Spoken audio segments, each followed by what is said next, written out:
আক্তার এই প্রচারণায় সে এখানে মামলা দেয়, মানে নানান রকমের ফেসবুকে আমাদের সমাজবাসীর বিভিন্ন বদনাম সে তুলে ধরে, মামলা হামলার ভয় দেখায় এবং মামলাও করে। তো আমরা আজকে এই প্রতিবাদ সভা থেকে আমাদের যে দাবিগুলো, সেখানে 1 নম্বর দাবি হলো মসজিদের মিম্বরে বসে ওয়াজ করবে ইমাম সাহেব অথবা খতিব সাহেব।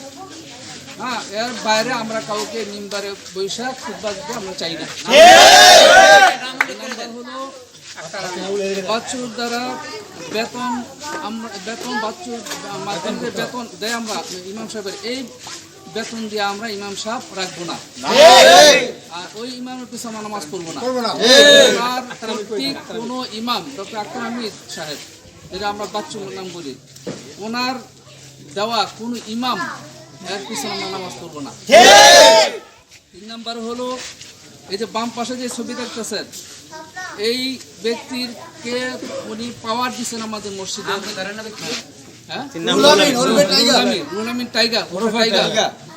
একে আমার এই যে বাচ্চু উনি তাকে এই মসজিদের পাওয়ার কিছু সম্পত্তির পাওয়ার দিছে, এই পাওয়ারকে প্রত্যাহার করতে হবে।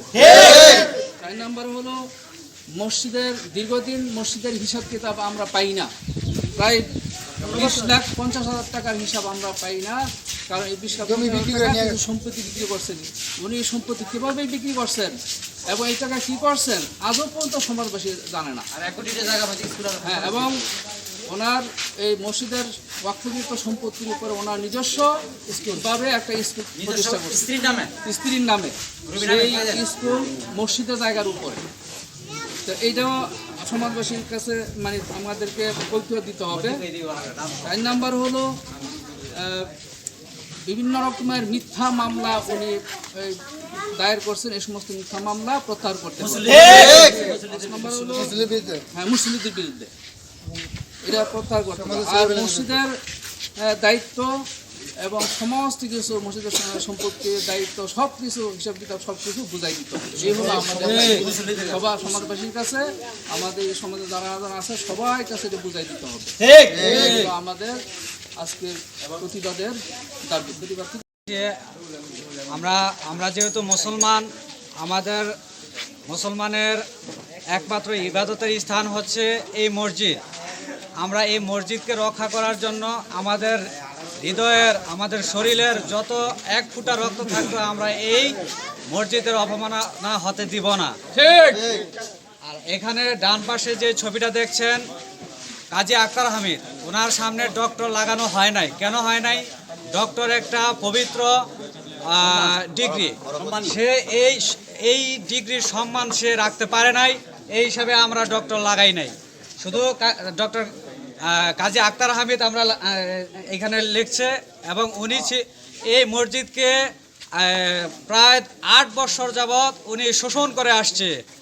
এই মসজিদের যত সম্পত্তি আছে সব নিজের নামে নিজে ভোগ করছে, মানে ভূমিদস্যু হিসাবে শেখ হাসিনার এই ক্ষমতা নিয়ে সে এই সম্পত্তিকে সে নিজের নামে ভোগ করতেছে, এবং নিজে স্ত্রীর নামে একটা স্কুল দিছে, সেটার নাম হচ্ছে barrister Rubina Hamid kindergarten school. এবং এটার পাশে আরেকটা কমিউনিটি ক্লিনিক দিছে, যা কোনো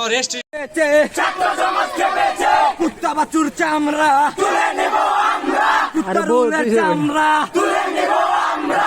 ওই কুত্তা বাছুর দেখা যা, কুত্তা রুহুল দেখা যা, ওই রুহুল দেখা যা, কুত্তা বাছুর চামড়া তুলে নেব আমরা, কুত্তা রুহুলের চামড়া তুলে নেব আমরা।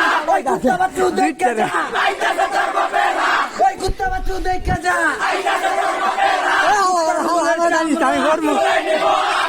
খেপেছে রে খেপেছে, খেপেছে রে খেপেছে, ইসলামের আমি দৌড় দেখি সে কুত্তা বাছুর চামড়া তুলে নেব আমরা, কুত্তার উলের চামড়া তুলে নেব আমরা। ওই কুত্তা বাছুর দেখা যা, কুত্তার উল দেখা যা, খেপেছে রে খেপেছে, খেপেছে রে খেপেছে, ইসলামের শত্রুরা কুত্তা চামড়া কুত্তার উলের চামড়া খেপেছে রে খেপেছে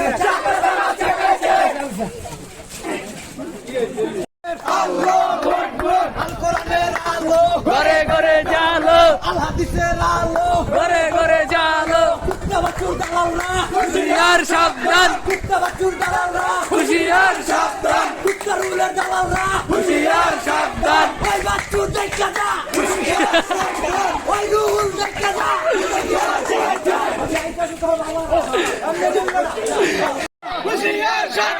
বাচ্চুর দালালরা, বাচ্চুর দালালরা, বাচ্চুর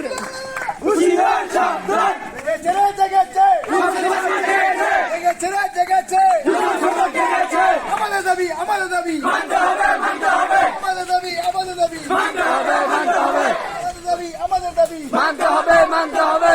চুর দালালেরা হুঁশিয়ার সাবধান, রুল আমিন রুল আমিন হুঁশিয়ার সাবধান। দেখেছে রে দেখেছে আমাদের দাবি আমাদের দাবি মানতে হবে। আল্লাহু আকবার, আল্লাহু আকবার।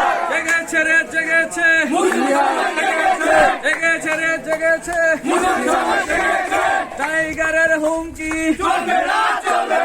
বাচ্চুর হুমকি চলবে না, চলবে না, আর মামলা চলবে না, চলবে না, আর হামলা চলবে না, চলবে না। জেগেছে রে জেগেছে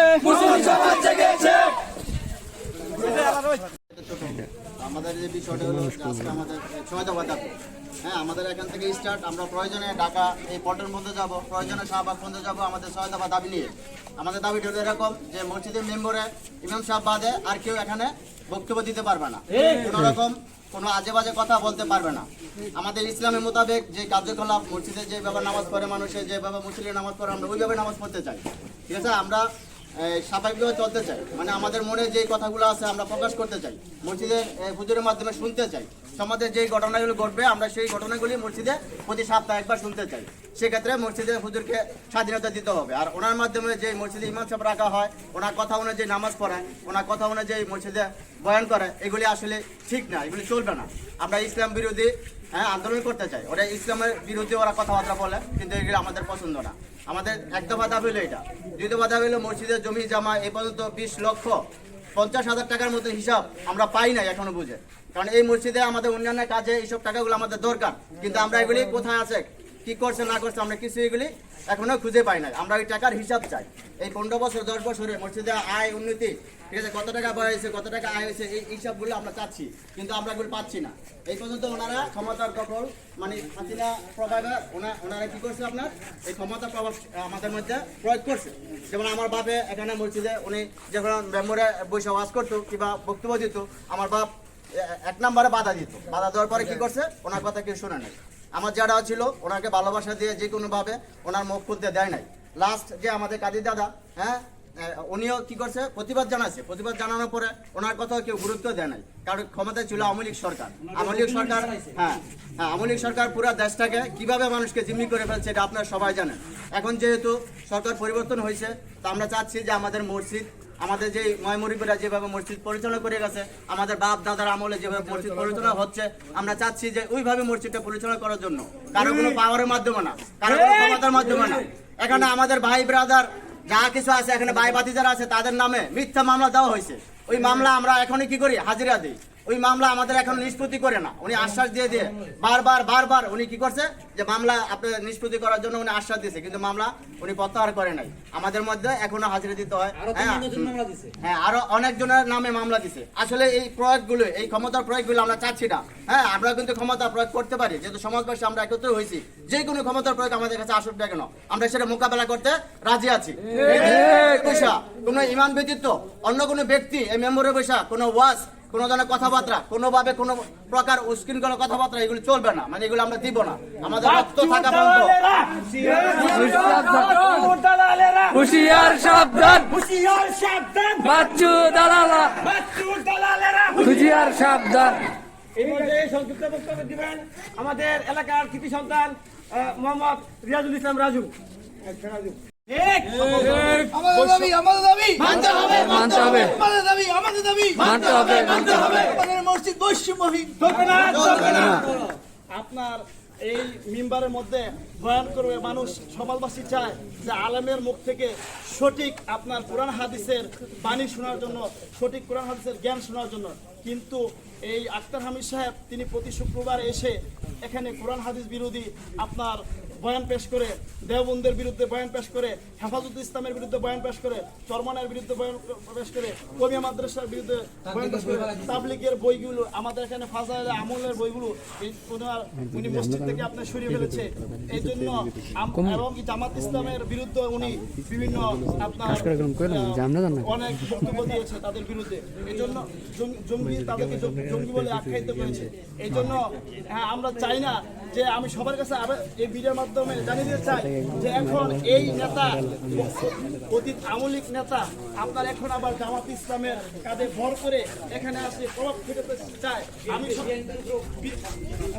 এবং বিএনপি থেকে হাত করে নিয়ে এই মসজিদের মধ্যে তিনি প্রভাব খাটাতে চায়।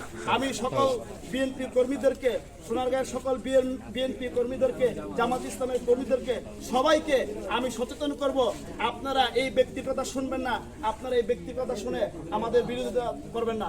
আপনারা সকলে এগিয়ে আসুন, আমরা সকলে ওনার এই ফ্যাসিস্টকে দূর করে আমরা সমাজের ন্যায্য অধিকার আদায় করার চেষ্টা করব ইনশাআল্লাহ।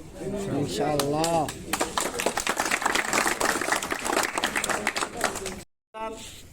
হাফেজ মাওলানা মোহাম্মদ ফয়েজ আহমেদ। نحمده ونصلي على رسول الكريم أما بعد أعوذ بالله من الشيطان الرجيم بسم الله الرحمن الرحيم। প্রিয় সমাজবাসী, আপনারা যারা আমার সামনে উপস্থিত আছেন এবং আমার পিছনে যারা আজকে মানববন্ধনে অংশগ্রহণ করেছেন, সকলেই বিষয়টা সম্পর্কে অবগত আছেন যে একজন ব্যক্তি আমাদের বংশধর, ওনার নাম হলো ডাক্তার কাজী আক্তার হামিদ সাহেব, এবং বাম পাশে যে একটা ছবি দেখতেছেন রুহুল আমিন, উর্ফে টাইগার, যে ওনার ছত্রছায়া, বাচ্চু সাহেবের ছত্রছায়ায় উনি অতীতে বছরকে বছর ধরে সমাজবাসীদেরকে ফেসবুকের মাধ্যমে হয়রানি এবং হুমকি দামকি হেনস্থায় শিকার হয়েছে সমাজবাসী। তখন আমরা কোনো প্রতিবাদ করতে গেলে, কোনো তার বিরুদ্ধে অ্যাকশন নিতে গেলে আক্তার হামিদ সাহেবের ক্ষমতার কাছে আমাদের এই প্রতিবাদ কোনো দাম ছিল না, প্রতিবাদ কোনো তার কাছে মূল্যায়ন ছিল না। এই আমাদের দাবি মানতে হবে, মানতে হবে। আমাদের দাবি মানতে হবে, মানতে হবে। আমাদের মসজিদ বৈষম্যহীন আপনার এই মিম্বারের মধ্যে বয়ান করবে মানুষ সমাজবাসী চায় যে আলেমের মুখ থেকে সঠিক আপনার কোরআন হাদিসের বাণী শোনার জন্য, সঠিক কোরআন হাদিসের জ্ঞান শোনার জন্য। কিন্তু এই আক্তার হামিদ সাহেব তিনি প্রতি শুক্রবার এসে এখানে কোরআন হাদিস বিরোধী আপনার বয়ান পেশ করে, দেওবন্দের বিরুদ্ধে বয়ান পেশ করে, হেফাজত ইসলামের বিরুদ্ধে বয়ান পেশ করে, চরমনের বিরুদ্ধে বয়ান পেশ করে, কমিয়া মাদ্রাসার বিরুদ্ধে বয়ান পেশ করে, তাবলিগের বইগুলো আমাদের এখানে ফাজাইল আমলের বইগুলো উনি মসজিদ থেকে আপনার সরিয়ে ফেলেছে। এই জন্য এবং জামাত ইসলামের বিরুদ্ধে উনি বিভিন্ন আপনার অনেক বক্তব্য দিয়েছে তাদের বিরুদ্ধে। এই জন্য জঙ্গি, তাদেরকে জঙ্গি বলে আখ্যায়িত করেছে। এই জন্য আমরা চাই না যে, আমি সবার কাছে এই ভিডিওর মাধ্যমে জানিয়ে দিতে চাই যে এখন এই নেতা, অতীত আমলিক নেতা আপনার এখন আবার জামাত ইসলামের কাঁধে ভর করে এখানে আসে প্রভাব ফেলতে চায়। আমি এবং বিএনপি থেকে হাত করে নিয়ে এই মসজিদের মধ্যে তিনি প্রভাব খাটাতে চায়।